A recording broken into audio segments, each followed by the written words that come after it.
አንድ ጊዜ ወንድሜ ባካረገና ከእግዚአብሔር ቤት ለተወሰነ ጊዜ ጠፋና ከዛ ደወለልኝ አንድ ቀን እና ደውሎ ምን አለኝ የእግዚአብሔርን ቃል ንገረኝ አለኝ። እዛ ሰው የለም ስለ ያ በየቀኑ ማገኘው ቃል ብርቅ ሆነብኝ አለ። የሚያወራኝ ሰው ፈልጌ አጠገብ ያጠለካ ኮኔክሽን ሁሉ በጣጥሷል። ሲያገኙት ዝም ብሎ የእግዚአብሔር ቃል ውስጤ ዛሬ የሞላው የሚሉትን ሰዎች ሁሉ በጣጥሶ ብቻውን ነው ለካ ይቀርው እና በቀላል የሚነግሩት ሰዎች አጥተዋል። እና አንዳንድ ጊዜ በየሳምንቱ እየመጣን እንዲህ አይነት እድል ስናገኝ አይታወቀንም። አንድ ወንድም የሮብለት ያንጋደልት ያወራ ምን አለ የእግዚአብሔር ነገር ይገርማቸዋል። ለምሳሌ ሰው ከጸሎት ሲቀር ምን እንደቀረበት አያውቅም አለ። ወደ ጸሎት ሲመጣ ነው የሚያውቀው ምን እንደቀረበት አለ። ሰው እግዚአብሔር ቤትም ሲቀር ምን እንደቀረበት አያውቅም። የእግዚአብሔር ቤት ሲመለስ ነው የቀረበት ነው። ያ ነው ከባዱ ነገር። በዛው ስትቀሩ ይመቻቸዋል አለ። ስትመለሱ ነው የምታውቁት ምን ያህል ሚስ እንዳረጋችሁ። ስለዚህ እግዚአብሔር በየሳምንቱ የመጣን እንድንሰማ ሲያደርግ የሆነ ነገር እየተሰራ እኮ ነው። ሰማይ የሆነ ነገር ህይወታችን እየነካካ ያንቀሳቀሰ ነው። ለምን ቃሉ በከንቱ አይመለስምና። ኢየሱስ ጌታ ነው። ዛሬ የእግዚአብሔርን ቃል ማን ነው ያለ በሚል ሐሳብ እናያለን። ማን ነው ያለ? ታውቃላችሁ የምንኖርበት ዓለም በብዙ ድምጽ የተሞላ ዓለም ነው። ብዙ ድምጽ በየቀኑ እንሰማለን። በየጧቱ በየማለዳው በየሚዲያው በተለያየ መንገድ ፈልገንም ሳንፈልግም የእግዚአብሔር ድምጽ ሆነ ሌሎቹ ድምጾች ዙሪያችንን ከቦን የድምጽ ዓለም ነው የምንኖርበት ዓለም። እና እኛ ደግሞ መንፈሳዊያን ስለሆነን የመንፈሳዊ ሰው ድምጽ ሁለት አይነት ድምጽ ዙሪያው ሁሉ ጊዜም አለ። የእግዚአብሔር ድምጽ አለ፣ ከእግዚአብሔር ውጭ የሆነ ድምጽ አለ። ጌታ ኢየሱስ ምን አለ?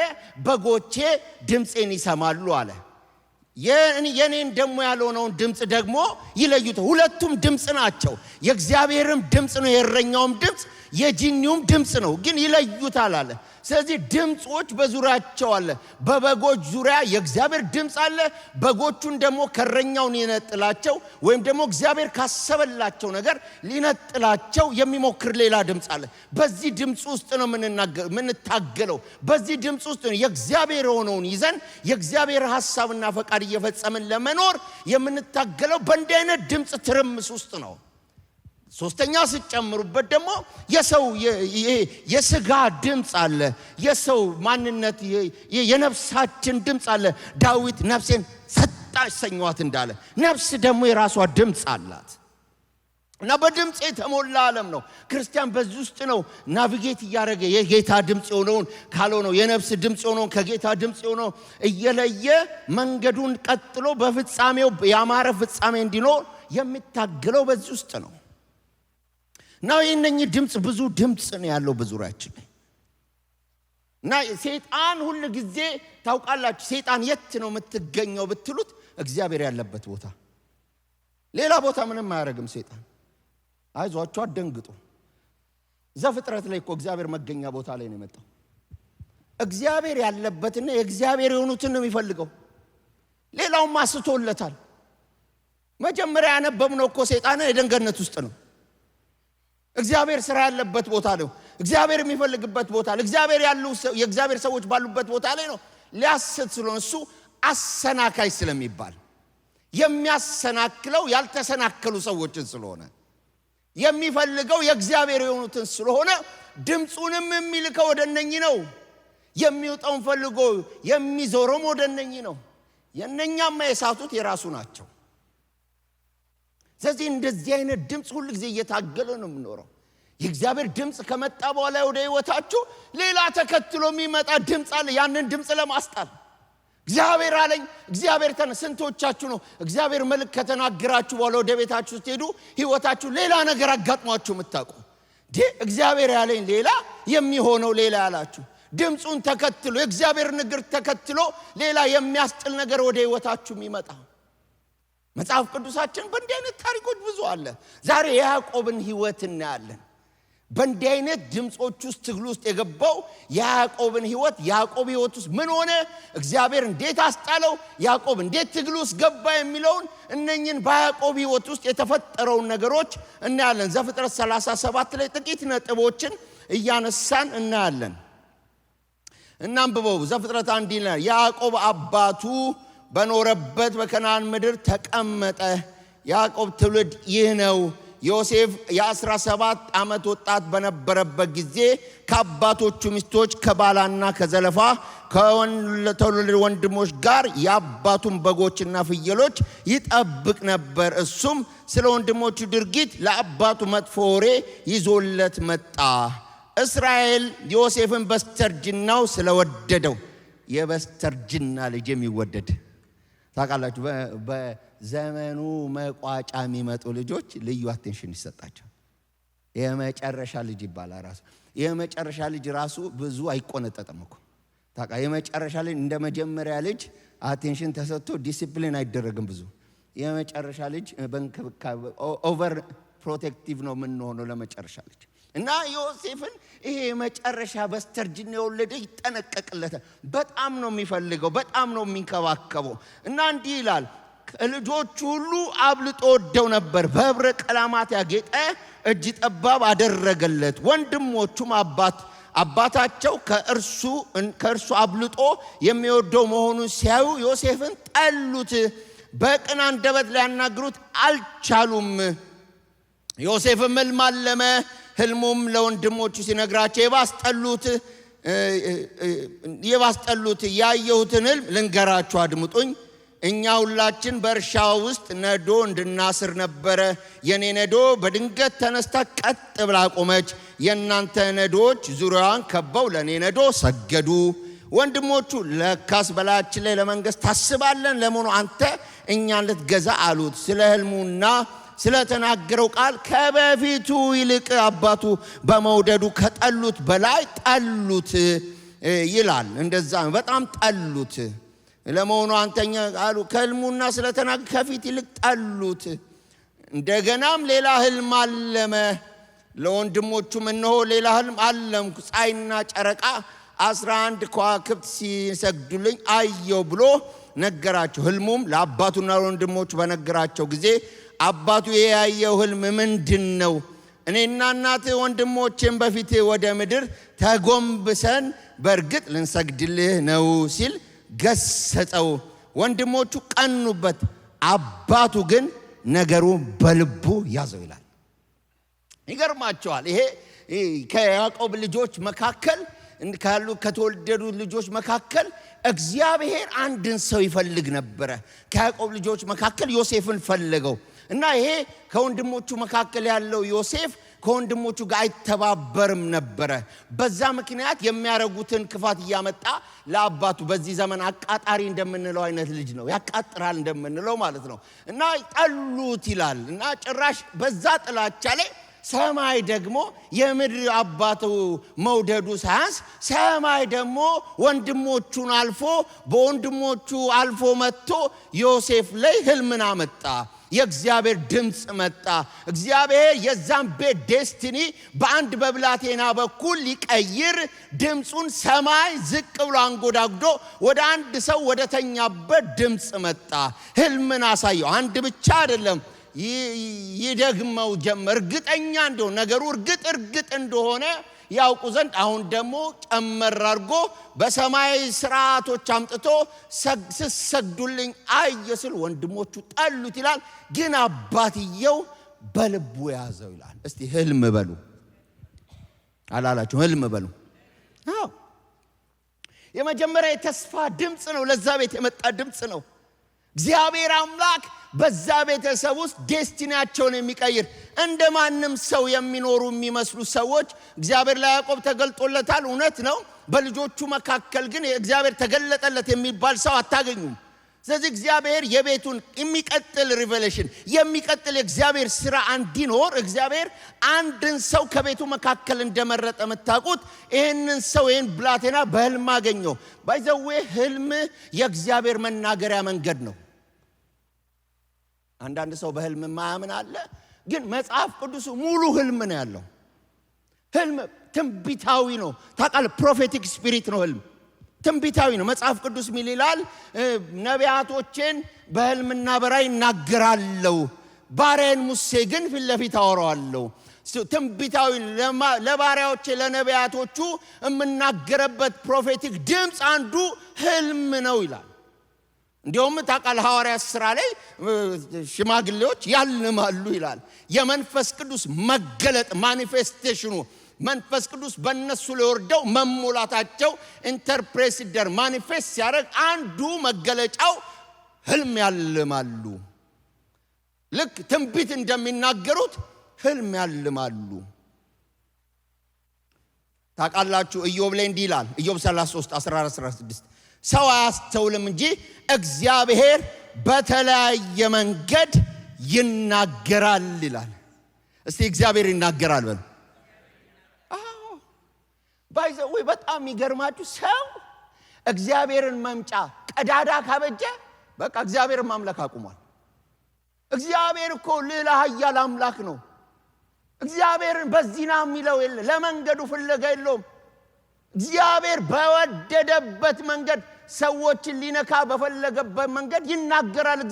እግዚአብሔር ትልቅ ነው እና እግዚአብሔር ሲፈልግ አስቀምጦ ይናገራል፣ ሲፈልግ ደግሞ አስተኝቶ ይናገራል። እስቲ እግዚአብሔር ይናገራል በሉ። አዎ እግዚአብሔር ይናገራል እግዚአብሔር። እና እንዲህ ይላል እግዚአብሔር በተለያየ መንገድ ይናገራል። በሌሊት ሰዎችን በአልጋ ላይ ተኝተው አፍላ እንቅልፍ ይዟቸው ሳለ እግዚአብሔር በህልምና በራእይ ይናገራል። በዛ ጊዜ ሰዎች ቃሉን እንዲሰሙ ያደርጋል። ሰባኪ መጥቶ አይደለም ባይዘው ተኝተው የሚሰብካቸው፣ ተኝተው እግዚአብሔር ይናገራቸዋል። ቃሉን ይሰማሉ፣ የእግዚአብሔር ንግግር ይሰማሉ። እግዚአብሔር ያወራል። አንድ ጊዜ በህልሜ አንድ ቀኝ እግሯ የማይሰራ ሴት አየሁኝ እና የምትጸልይ ሴት ነው ያየሁት። ለምን እንዳየው አልገባኝም። ጠዋት ተነሳው ቢሮ ሄድኩኝ እና እየሰራው እያለ ጓደኛ ይደወለልኝ፣ አብሮ የሚጸልይ ዛሬ የሆነ ጸሎት ቦታ እንሄዳለን አለኝ። አይ ጥሩ ዛሬ ደክሞኛል ብዙ ስራ ነው ያለብኝ ሲለው፣ አይ አንድ እህት አለች እሷ ጋር ነው ቤት የምንሄደው፣ አንድ እግሯ እንትን ስለሆነ አትመጣም። ያየሁት ቀኝ እግሯ ነው ያየሁት። ቀኝ እግሯ እንትን ሆኖ እግዚአብሔር ቤት ውስጥ ነው የሚጠቀምባት፣ እግዚአብሔር የሚሰራባት የቤተ ክርስቲያን አገልጋይ ነች፣ እሷ ጋር ነው እንሂድ ያልኩ ሲለኝ፣ ምን አልክ አልኩት። ቀኝ እግሯ ሌሊት ያየሁትና እሱ የተናገረው ገጠመ። ይገርማችኋል። እኔ ወንድማችሁ እስከዛሬ የማገለውን አገልግሎት ያን ቀን ምሽት ነው አሜሪካ እንደምመጣ እግዚአብሔር እንደማገለግል ያን ቀን ምሽት ገና በጌታ ብዙ ይበረታው አይደለም ዘመኔ ላይ የሆነውን ነገር ጽፌዋለሁ አለ ደብተሬ ላይ። እግዚአብሔር ይናገራል። አልሄድም ነበር እግዚአብሔር ሌሊት ባያሳየኝ። እግዚአብሔር አስተኝቶ ይናገራል።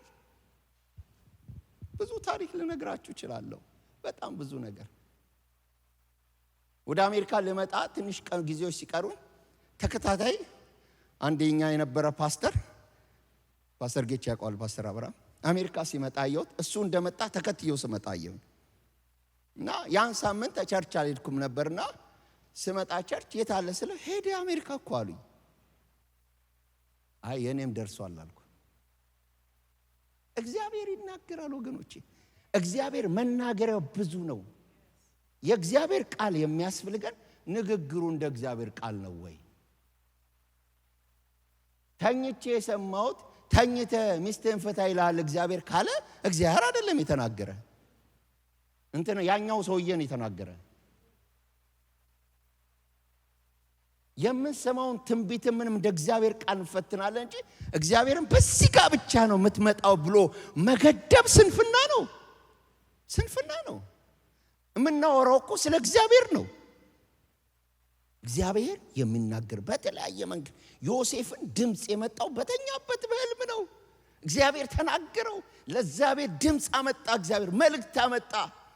በፊታቸው ዘመን ሊሆን ያለውን በዛ ቤት ውስጥ የሚከሰተውን ነገር እግዚአብሔር ወንድሞቹ ሲጠሉት፣ አባትየው ግን በልቡ ለምን የእግዚአብሔር መልእክት ነው ለቤታቸው የመጣ ብላቴና ነው። ግን የመጣው ነገር የኔሽን የትውልድ እንደሆነ አባትየው ገብቶታል። አባትየው እግዚአብሔርን ያውቃል። አብርሃም፣ ይስሐቅ፣ ያዕቆብ ብሎ የመጣ ነገር እንዴት እንደሚቀጥል መልእክትን የመጣ አቅጣጫውን ነው እግዚአብሔር ይዞ የመጣው። እና ድምጽ መጥቶ አባትየው ይጠብቀው ነበር በልቡ። ልክ ማርያም ስለ ኢየሱስ የተነገረው ነገር በልቧ ትጠብቅ እንደነበረ ይነገሩ። መቼ በልብ መጠበቅ ማለት ተጠራጥረው ሳይሆን መቼ ሊሆን ነው፣ እንዴት ሆኖ ነው የሚሆነው፣ እግዚአብሔር ይሄን ነገር እንዴት ነው አካል የሚያለብሰው ብለው በልባቸው ይጠብቁት ነበር። እስቲ እጠብቃለሁ በሉ። አያችሁ፣ እምነት አንዱ እንድንጠብቅ ነው የሚያደርገን። እምነት አንዱ እንድንጠብቅ ነው የሚያደርገን። ሰው ሲያምን እግዚአብሔር አለኝ ሲል በወጀብና በነውጥ ውስጥ ይቆማል፣ ይጠብቃል። ብሎኛል አልንቀሳቀስም። የሚታየው ነገር ደስ ባያሰኝ፣ የሚታየው ነገር ተስፋ የምታረጉበት እንኳን ባይሆን እግዚአብሔር ተናግሮኛልና እጠብቀ። ለምን? ከእግዚአብሔር አፍ የወጣው ቃል ዝም ብሎ ስላልሆነ። እና ወንድሞቹ ቀኑበት፣ አባትየው ግን በልቡ ጠብቀው። እግዚአብሔር ታውቃላችሁ ብዙ ጊዜ የወደፊቱን እቅድ ከመፈጸሙ በፊት በቃሉ ነው የሚናገረን። ብዥታ እንዳይፈጠርብን፣ አቅጣጫ እንዳንስት፣ የምንሄድበትን እንድናውቅ፣ የተከፈተ መንገድ ሁሉ የኛ እንዳይመስለን። እግዚአብሔር በእኛ ሕይወት ውስጥ ልናረግ የተገባውን ነገር ክሊር ላይተን እንጓዝ ዘንድ እግዚአብሔር እንድንባክን ስለማይፈልግ።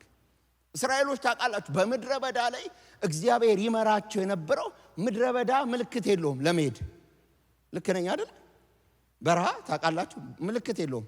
የእንትና ሱቅ የምትሉት አይደለም፣ ምልክት የምታደርጉበታል። ምድረ በዳ የገባ ሰው ሁለት ዕጣ አለው። አንደኛ ውሃ ይጠማዋል፣ ይራባል። ሁለተኛ የሚሄድበት መንገድ ጠፍቶት ይሞታል። የምድረ በዳ ባህሪ እሱ ነው። ስለዚህ በምድረ በዳ እንዳትቀር ከፊት የሚወጣ የሚመራ የሚያሳይ ያስፈልጋል። ስለዚህ እግዚአብሔር እንዳንባክን፣ እንዳንጠፋ፣ እንዳንቀር በመሃል እግዚአብሔር የምናይበትና የምንሄድበትን ቃል ይሰጠናል።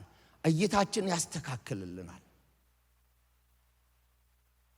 እግዚአብሔር ድምጹን ለዛ ቤት አምጣ። ታውቃላችሁ እግዚአብሔር እስቲ የተስፋ አምላክ ነው በሉ።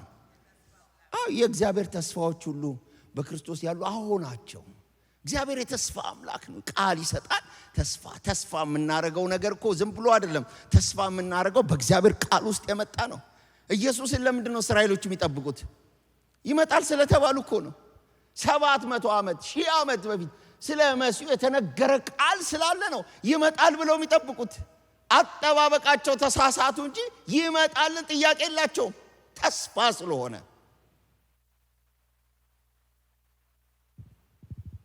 እዚህ ማን ነው ያለ ሲሉኝ የማልፍበትን መንገድ አይቼ ነው እግዚአብሔር እንዲህ ብሎኛል ብዬ ሳልፍ ማን ነው ያለ ሲሉኝ እግዚአብሔር ነው ያለኝ።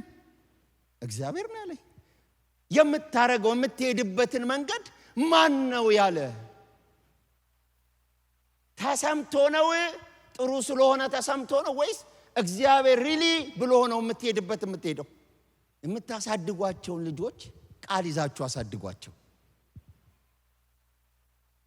ልጃችሁን የምትመራበትን መንገድ ቃል ይዘምራው። ቃል የተቀመጠልሽ ሴፍ ነው እና እንደዚህ ትሆናለህ ብየው ማን ያለ? እግዚአብሔር ብሎኛል። ስለዚህ እግዚአብሔር የተናገረ ያቤ በልቡ ይጠብቀው ነበር። በልባችሁ የምትጠብቁት ነገር አላችሁ። ጌታ ያላችሁ፣ እግዚአብሔር ያላችሁ፣ ሰው ያላችሁን አላልኩም እኔ። የሆኑ መልካም የሚናገሩ ሰዎች መልካም መስሎ ስለታያችሁ ያሏችሁ አይኑ እግዚአብሔር ያለው። ወገኖቼ እግዚአብሔር ያላችሁን ሰው እንዲተባበራችሁ አትሞክሩ። እግዚአብሔር ሲናገር ብቻችሁን የነገራችሁ ሰው አንደርስታንድም እንዲያደርጋችሁ አትሞክሩ። እግዚአብሔር ነው ያላችሁ። የትኛውን የእግዚአብሔር ሰው ነው አንደርስታንድ? ኢየሱስን ነው አንደርስታንድ ያደረጉት? እኔ ለእናንተ የመጣው ሲላቸው ነው አይደለም። ቃል ያለው ሰው ይጠብቃል። ለምን? እግዚአብሔር ያለው ነው። ይሄንን ድምጽ ተከትሎ በጣም የሚገርማችሁ መልካም ነገር አይደለም የሆነው። እግዚአብሔር ዮሴፍን ተናግሮት ያዕቆብ በልቡ ጠብቆት የሚቀጥለው የሰማው ድምጽ ይሄንን ድምጽ የሚደግፍ አይደለም። የመጀመሪያውን ድምጽ መተው ጨርቅ በደም ለውሰው በደም የሚወደውን ልጁን የሰጠውን በደም ለውሰው አምጥተው ራሳቸው የሸጡት አምጥተው በተንኮል እንዴት አይነት ተንኮለኞች እንደሆኑ መተውት እንዴት አሰቡት የተንኮላቸው ጥግ ወንድማቸው ላይ በቃ እንዲመስል አርገው የሆነኮ እንትን በጣም የረቀቁ የዛ ዘመን ሰላዮች በጣም በደንብ አርገው አስተካክለው ሰዎች ሲያዩት እንዲሆን አባትየው ሳይ በቃ ሄዷል እንዲል አርገው ደም ለውሰው ቡጭቅጭቅ አርገውት እንደዛ እኮ ነው የሚለው ጨርቅ አውሬ እንደቦጨቀው እንዲመስል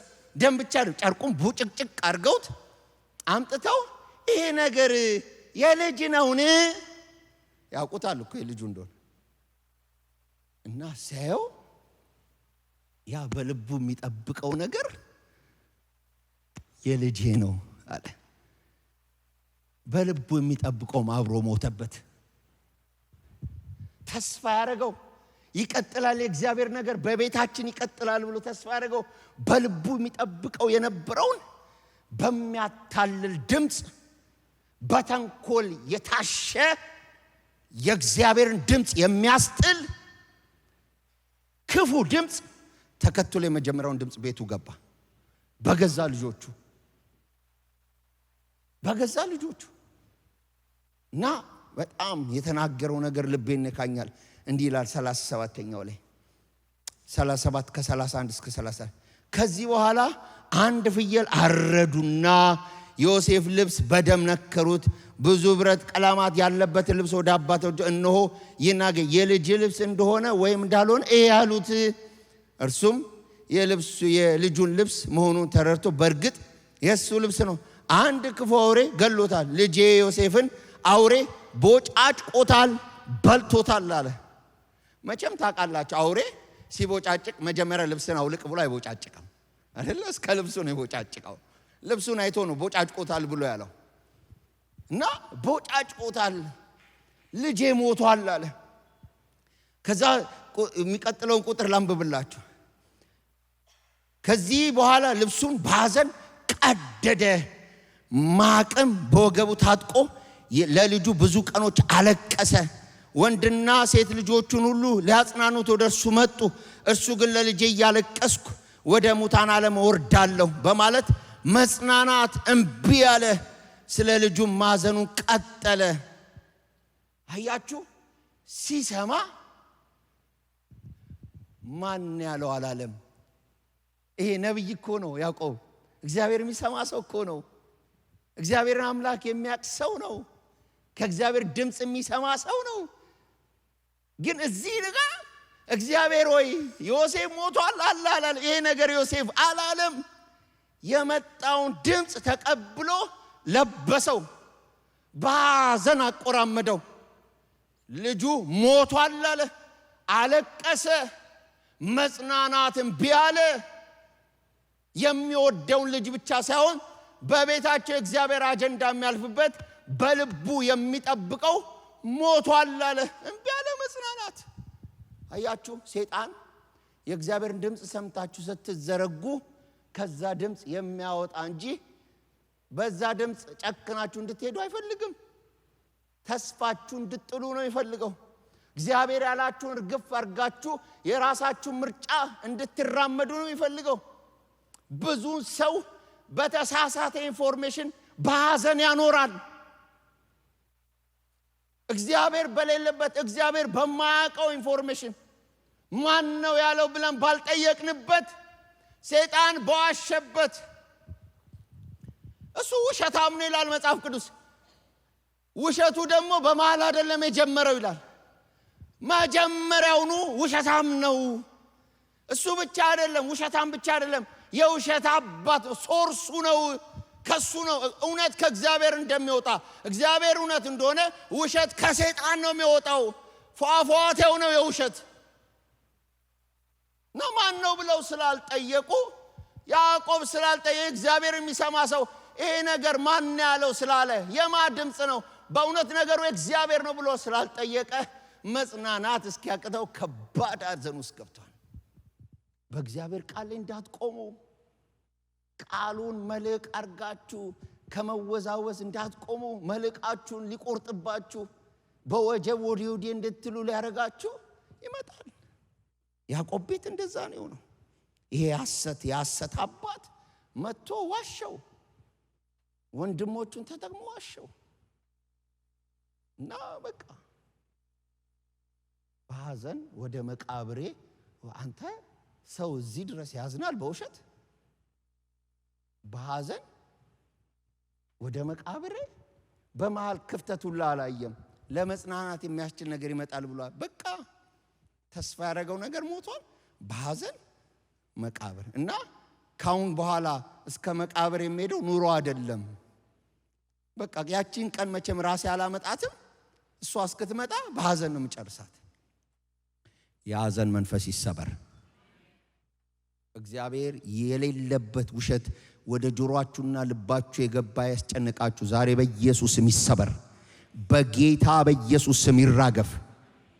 ታውቃላችሁ ሰይጣንና ሁኔታ ከእግዚአብሔር ቃል ጋር አንድ ስትሬት ላይን መጥተው አያውቁም። ሁሉ ጊዜም ተቃራኒ ናቸው። ሁሉ ጊዜም ቅዱሳንን ሰይጣን ማግኘት ከፈለገ ሁሉ ጊዜ የሚጠቀመው ሁኔታን ነው፣ ነገርን ነው። ከእግዚአብሔር ቃል ተቃራኒ ሆነ። ግን እግዚአብሔር ታማኝ ነው። በዚህ ውስጥ ያለ ነው። ይሄ እግዚአብሔር ቸር አይደለ? እኔ በጣም ነው የሚገርመኝ። እግዚአብሔር ይሄንን ሲገለብጥ አፍ አልቀየረም፣ ተናጋሪዎቹን አልቀየረም። አይገርምም? የሚናገሩትን አስቀየራቸው እንጂ ራሱ እነኚህ የተናገሩትን ወንድሞቹን አልቀየረም። እነሱ ነው መተው ሬሳ ሞቷል ብለው የሰጡት እነሱ ናቸው። በኋላ ዮሴፍ በሕይወት ነው ብለው የመጡት። በሌላ ሰው እንኳን እንዲያደርሱ ምስራቹን እግዚአብሔር አልፈለገም። እነኛው አፎች እግዚአብሔር ለያዕቆብ በዚህ አይነት ሁኔታ ሞታለሁ ያለ ይሄ ታማኝ የሆነ እግዚአብሔር ድምፅን በድምፅ ይሽር ዘንድ ጸጥ ብሎ ነበር። እግዚአብሔር የት ነበረ? የመጀመሪያውን ድምፅ ተናግሮ እግዚአብሔር ጸጥ። አይ እግዚአብሔር የሚሰራውን ያውቃል። እግዚአብሔር የሚሰራውን ስለሚያውቅ በየነገሩ ይወጣ። ታውቃላችሁ አቅም የሌለው ሰው በየነገሩ የሚለው ግን አቅም ያለው ነገር በተነሳ ጊዜ ነገሩን መለወጥ የሚችል ጌታ ሰይጣን ሲጨርስ ሰውየው መቃብር ነው ገባው ብሎ ሲደመድም እግዚአብሔር ነገሩን ማንቀሳቀስ ጀመረ። እንደዚህ ይላል ዘፍጥረት 45 ላይ ከ5-8 ዮሴፍ ወንድሞች ከግብጽ ተነስተው ወደ ከነዓን ወደሚኖር ወደ አባታቸው ወደ ያዕቆብ ተመለሱ። እንደደረሱም አባታቸውን ዮሴፍ በሕይወት አለ፣ እንዲያውም ዮሴፍ በሕይወት ነው፣ ሞቷል ያለ በሕይወት ነው። እንዲያውም በሕይወት ብቻ አይደለም፣ እንዲያውም ካንተ ያን ስሸኘው እንደነበረው አይደለም፣ በሕይወት ነው። እንዲያውም በመላው ግብጽ ላይ አስተዳዳሪ ሆኗል። እሱ ያ በልቡ የሚጠብቀው ሞቷል ብሏል። እግዚአብሔር ግን የተናገረውን የሚያደርግ ታማኝ ስለሆነ እግዚአብሔር ላንቺ ታማኝ ነው። እግዚአብሔር ላንተ ታማኝ ነው። ታማኝ ስለሆነ ሞቷል ያለው ያ ማንነት በልቡ የሚጠብቀውን እንዳለው ከሆነ እንደተናገረው እኮ ተፈጸመ። ዮሴፍ በሕይወት መኖር ብቻ ሳይሆን እንደ ያኔ እኔና እናትም ወንድሞችን ልንሰግድልህ ነው ያሉ ወንድሞቹ የጠሉበት ያ ነገር ሆነ። እንዳይሆን ህልሙም የሆነውን እናያለን ብለው ጉድጓድ የጣሉት በኋላ የሸጡት ሄደው ራሳቸው ድፍት ብለው ከዛ መተው ደግሞ አስደፍቶ መለሰን እኮ አሁን ልጅ አስተዳዳሪ ሆኗል በግብጽ። እግዚአብሔር እንዳለው ሆኗል። እስቲ ሆኗል በሉ። ሆኗል። ምክንያቱም እግዚአብሔር ታውቃላችሁ በሞራል አይናገርም፣ የሚያደርገውን ይናገራል። ያዕቆብ እንዲህ ይላል። ያዕቆብ ግን እጅግ ደነገጠ፣ ሊያምናቸው ማለት ታውቃላችሁ የተስፋ መቁረጡ ጥግ ሊያምናቸው። እነኛ የኤማውስ መንገደኞች እኮ የምስራች ሰምተዋል እኮ የኢየሱስን መነሳት እኮ ሰምተዋል። ግን አይነሳም የሚለው ነገር ከድኖባቸው ስለሆነ እየሄዱ እየተነጋገሩ የሆኑ ሴቶች እኮ መጥተው ደግሞ የሆነ ፈኒ ስቶሪ ነግረውናል። ግን ከመሄድ አልቆሙም ወደ ገጠር ከመሸሽ እና ያዕቆብም በቃ እኮ ሄዷል ብሎ ስላሰበ ደንግጦ አላመናቸውም ይላል። የተስፋ መቁረጡ ጥግ አላመናቸውም። ጴጥሮስ ህልም እያለው እንደወጣ አላመነም እኮ። ከዛ ማንም አይወጣማ አላመነም። በር ላይ ሲደርስ ነው እግዚአብሔር መልአኩ ልኮ እንዳስጣለው የገባው። ያዕቆብ ይሄን የድል የመመለስ ድምፅ የተስፋ ፍጻሜ የሆነውን ድምፅ በእነኛው ድምጾች መጀመሪያ ሞቷል ባሉ ሰዎች አንደበት ሲሰማ አላመነም። ሊያምናቸው አልቻለም። ነገር ግን ዮሴፍ ያላቸውን ሁሉ በነገሩት ጊዜ እንዲሁም እርሱ ወደ ግብፅ ለመውሰድ ዮሴፍ የላከውን ሰረገላ ባየ ጊዜ መንፈሱ ታደሰ ይላል። እግዚአብሔር ያድስላችሁ፣ ነገሩን በማድረግ ያድስላችሁ። ያላመነው ሰረገሎቹ ሳይ ሞቷል ያለው ልጅ አለመሞት ብቻ አይደለም፣ ባለስልጣን መሆን ብቻ የሚወስዱትን ሰረገሎች ባየ ጊዜ ይሄ ነፍሱ በቃ ወደ መቃብር ሄዳለሁ ያለው ሰውዬ ነፍሱ ታደሰች ይላል። እንደገና ሪቫይቭ አደረገ። እንደገና ተስፋው ታደሰ። እንደገና እግዚአብሔር ያለው ነገር እውነት ነው ሆነ ብሎ ተነሳሳ። እንደዚህ አለ፣ መንፈሱ ታደሰ። ከዚያም በኋላ ያዕቆብ ልጅ ዮሴፍ በሕይወት መኖሩን ካረጋገጥኩ ይበቃኛል። ይገርማችሁ። በቃ ሰው እኮ ታውቃላችሁ እግዚአብሔር ያለው ሲፈጸም፣ ሲሞን እንደዛ አይደለ ያለው? እግዚአብሔር ያለው ሲፈጸም ይበቃኛል። እግዚአብሔር ያለኝ አይኔ አይቷል፣ ዳስሼዋለሁ፣ አቀፌዋለሁ አለና ባሪያን አሁን አሰናብት። በሐዘን አይደለም ሰው ሄደው ወገኖቼ፣ በሐዘን አይደለም፣ በድል ነው። የድል ነሺዎች ነው መንግስት ሰማያት። የተሸነፉ ሰዎች አይደሉም። መሸነፋችን ለጌታ እንጂ መሸነፋችን ለጅኒው አይደለም። ከዛ እግዚአብሔር እንዲህ አለው። ያ ጸጥ ብሎ የነበረ እግዚአብሔር አይገርማችሁ? እንደዚህ ያለው አሁን ወደ ግብፅ ለመውረድ አትፍራ፣ ዮሴፍ እጆች አይኖችን ይገጥሟቸዋል። ሞቷል ያለው ሰው ልጁ ኖ አይ አንተ ስታንቀላፋ እሱ ነው አይንህን የሚሸፍንልህ። እንዲህ አይነት ክብር እግዚአብሔር ያሳያችሁ። በእውነት የሐሰት ድምፅ ለትንሽ ጊዜ ነው ሊያወዛውዘን ይችላል እንጂ የጸና አይደለም። እውነት በመጣ ጊዜ ውሸት በብርሃን ፍጥነት ነው ቤት ለቆ የሚወጣው። ታውቃላችሁ፣ ማለዳ ትንሽ ብርሃን ስትገባ ሌሊቱ ሙሉ ገኖና ገዝፎ ቤቱ ሞልቶት የነበረው ነገር ሹልክ ብሎ ይወጣል። ዕብራውያን 10:23 ተስፋችንን ሳንናወጥ እንጠብቅ። ተስፋን የሰጠ ጌታ የታመነ ነው።